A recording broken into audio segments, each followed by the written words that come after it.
We took an opportunity of this meeting also to look at what else needs to be done so that we keep providing assurance and reassurance to our people that we are working together.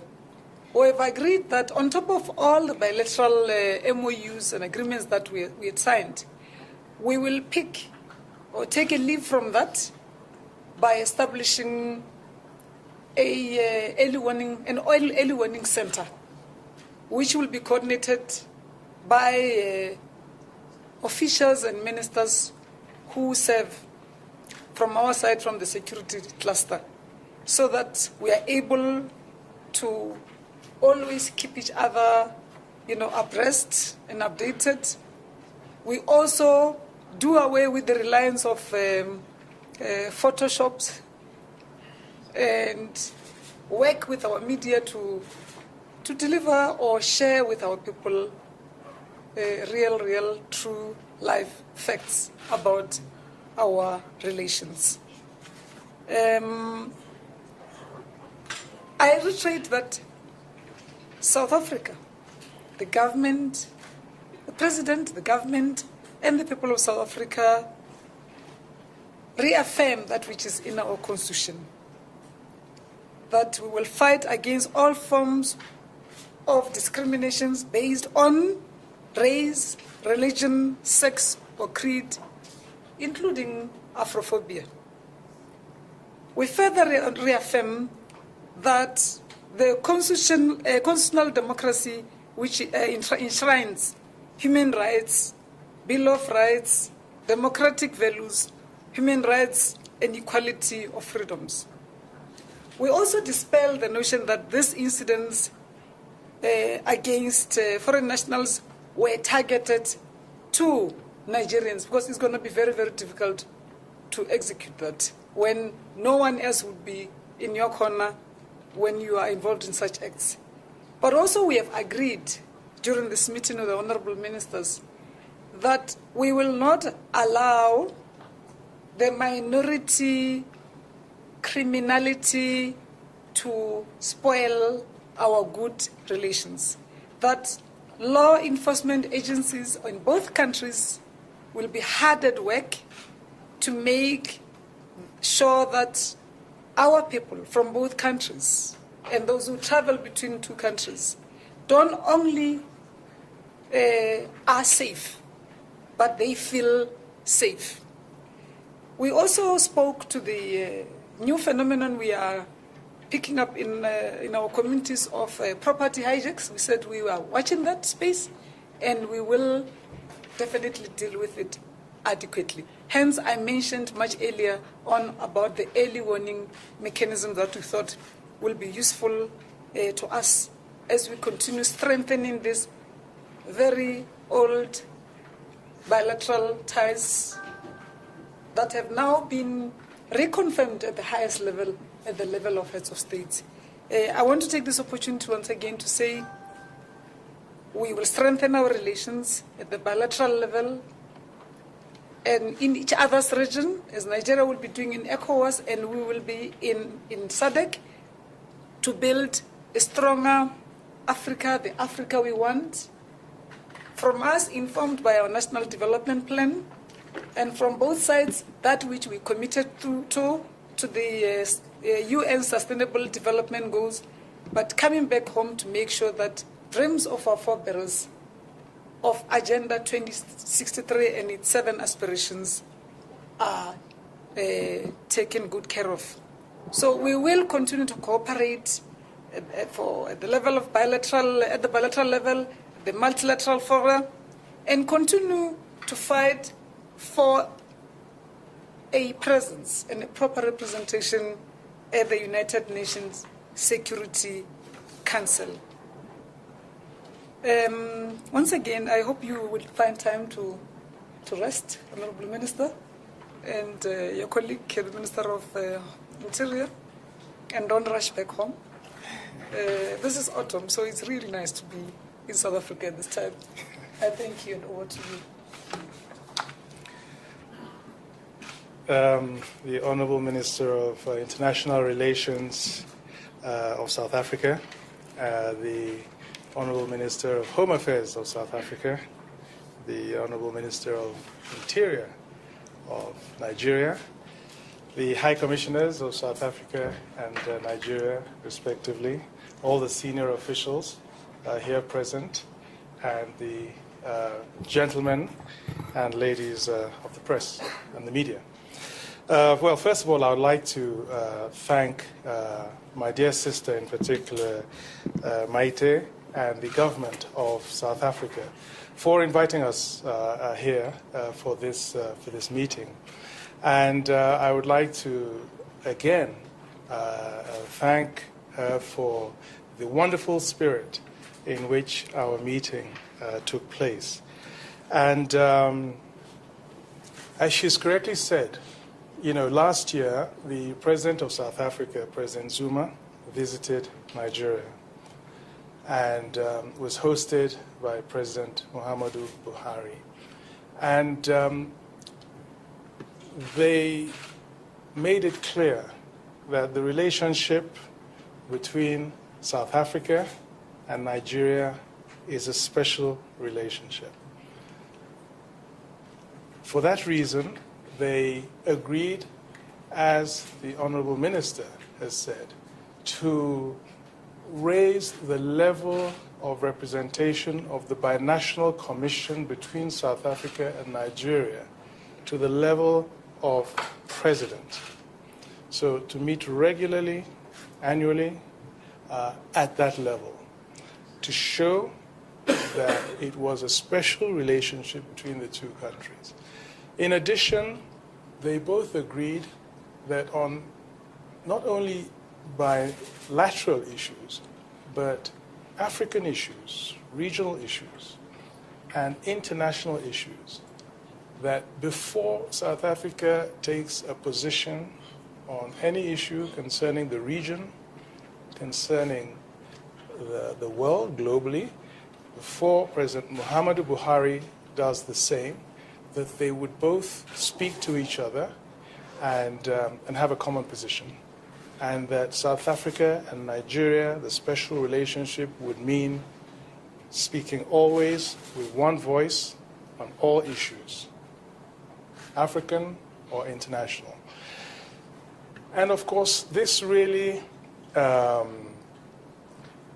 was carrying out something that was started much earlier, again, as the minister has said, from the days of the struggle against apartheid, and how we in Nigeria were fully engaged, fully committed, and in total solidarity with the people of South Africa, and way beyond. So the bond between South Africa, the country and the people, and Nigeria, the country and the people, we recognized and reaffirmed in the meeting that we held today. And we looked at how to strengthen that bond. We have the Binational Commission, which we said should meet regularly and involving ministers, different sectors, so that our engagement will be holistic and comprehensive whenever we meet government to government. Unfortunately, for some time now, there have been these incidents of attacks, and Nigerians have been victims. And we as a government have known that this was not state-sponsored, that the South African government always condemned this, and that the South African people always condemned this, and that it was, very often the actions of a small minority, a small criminal minority. But nevertheless, unfortunately, those events have taken place. We also recognize that not all the Nigerians in South Africa engaged in lawful activity. The vast majority are. The vast majority contributing enormously to creating a dynamic South African society. The vast majority feel very much at home in South Africa. And this is a narrative we want to also pursue. And so what to do with the small minority? And we discussed this in some detail. And of course, we are all concerned. We're all concerned that these incidents should not redefine the relationship between South Africa and Nigeria. And we have received assurances as a government and the people of Nigeria that the people of South Africa, the government of South Africa, is fully with us, fully supportive of Nigerians, welcoming of Nigerians here in this country, and are taking all the necessary measures to ensure that Nigerians here will be able to stay here in peace, in security, and that their properties and their rights will always be respected. And that's, of course, something that is no less than what we would expect. And of course, you in the media will interpret these things in different ways. So we were also very keen to take away from our meeting a very clear deliverable going forward to show our firm commitment to this vision that we have. And we have decided, as again the Honourable Minister has stated, to set up an early warning unit. We believe that communication is absolutely important. We believe that the positive narrative getting out there is absolutely important. We need to reassure South African businesses in Nigeria and Nigerians here in South Africa that their governments are fully determined to ensure their security and the respect of all their rights. And for that reason, we've set up this early warning unit that will meet quarterly. And we would like to see this unit comprise of representatives of the Foreign Affairs Ministry of the two countries, comprise of the Ministry of Home Affairs, the police, the immigration services. We would like in South Africa for there to be a place there for the Nigerian Union of South Africa and the High Commission and the Consulate. And this will also be reflected in Nigeria for the Nigerian business community, for the South African business community in Nigeria to also have a representative on this early warning unit that we'll set up to meet in both countries every 3 months. And so that, one, we have this whole issue on the front burner, that we don't take our eyes off that ball, and that so that whatever action, preventive or otherwise measures that need to be taken can very quickly be taken. And we feel that this is a very important mechanism to put in place to show not just the commitment, but to implement the vision that we have for our country, our two countries. As the Minister has also said, we as governments have a huge vision for South Africa and Nigeria in our relations. The President of Nigeria, President Muhammadu Buhari, is expected here as soon as possible. And we want to form a special alliance. Well, it has been formed already, but to implement this special relationship. And that this should really be the anchor for African development going forward. sometimes the term manifest destiny is used. But whether we like it or not, South Africa and Nigeria have, we believe, a very special role to play for Africa and Africans. Within the African Union, we are both, as countries, driving a process for greater integration of Africa. We have an African Union passport to facilitate travel within our continent. We are pushing for an African free trade area to further integrate and promote business on our continent. We're pushing for free movement of persons in Africa within our continent.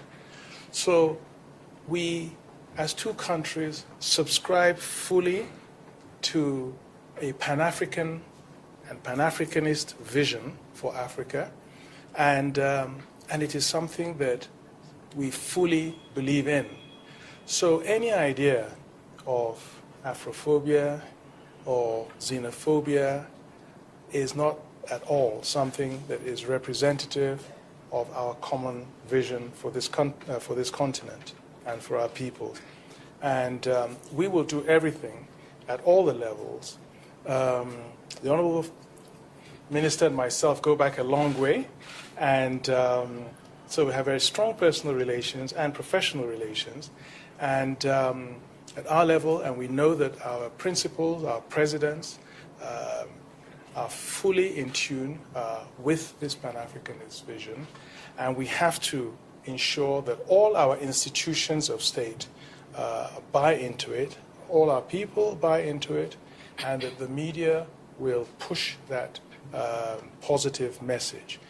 In Nigeria, we cannot overestimate the role of South African business in the development of Nigeria, be it in telecommunications, be it in the media, television, the retail sector, the wholesale sector in our country, making a really visible impact on our economic, social, cultural development.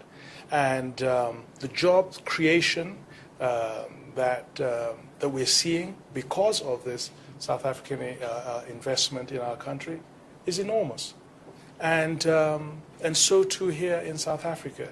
In almost every sector, the universities, the doctors, professors, engineers, in all aspects of life, you have Nigerians also helping drive the development of this country. So we have so much holding us together.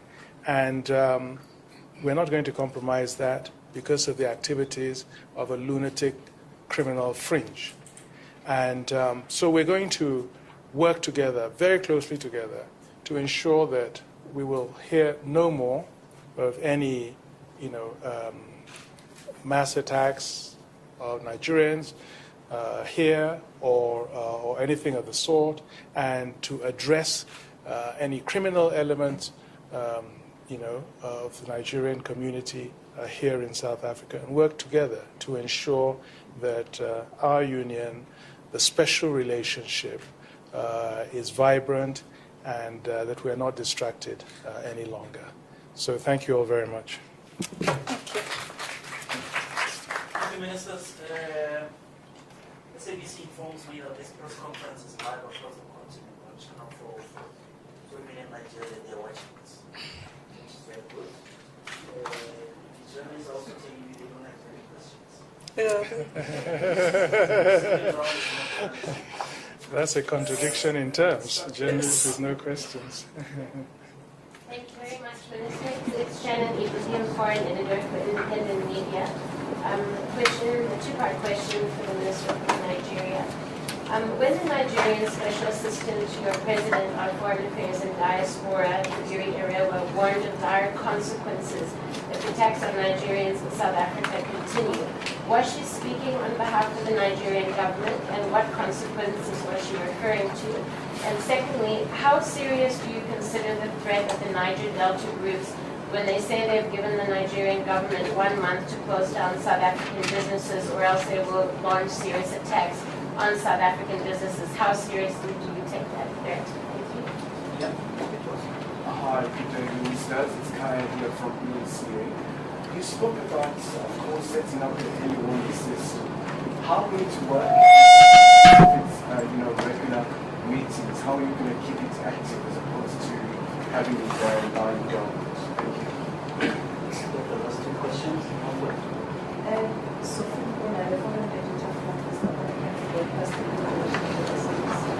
I just wanted to make a follow-up on the early warning system or center. I think it's all about making sure that these are likely to happen. But the problem is that have you identified the cause? Because if you want to address the problem, you don't come with remedy in terms of treatment, but rather the root cause. The second question is generally, it's not specifically on to India on, but about President Muhammad Buhari. He is back in the country. When is he likely to resume work? And in terms the preparations for to visit South Africa. And the last question, you spoke about the importance of Nigeria and South Africa as a multilateral forum, but also the continental community, where you try to reach out with the entire continent. And the chair, he was a South African representative in office, and handing over to the your view and your assessment of what he has done for the last 5 years. The last one as well. Karim, you can see I'm freelancing for Huffington Post.